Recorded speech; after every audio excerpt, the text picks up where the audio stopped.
Death is a gloomy fact of life, and sooner or later anyone who settles in Spain for any length of time will have to face up to the loss of someone here that they care about.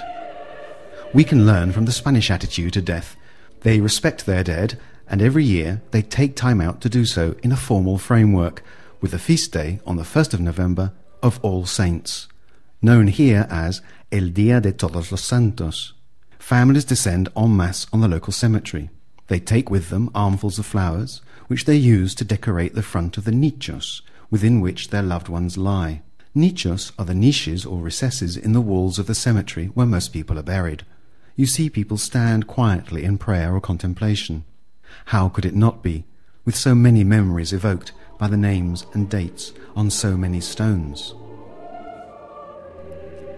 But what has this got to do with a Christian feast day celebrating all the saints? It seems that in the early centuries of Christianity there was a feast in May in some places celebrating all the martyrs. This became a more established festival in the year 609, when Pope Boniface IV converted the Pantheon in Rome into a church, honouring the Virgin Mary and the martyrs. The feast day evolved into one celebrating all the saints, and in the 9th century its present date of November the 1st became established. In Britain they call the day All Hallows, meaning all the holy ones. The night before was All Hallows Eve, or Halloween. According to an old Celtic tradition, this was the last night of the year, and was the time when all the witches and wizards were about.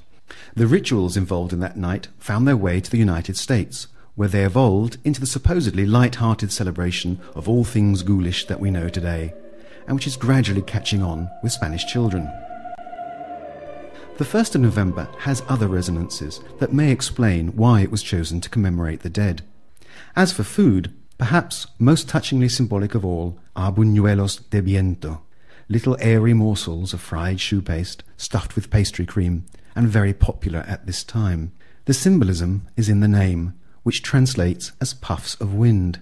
The Spanish words for soul, alma or anima, both derive from a Greek word meaning precisely that, a puff of wind, something to dwell on, if it's breezy on All Saints' Day.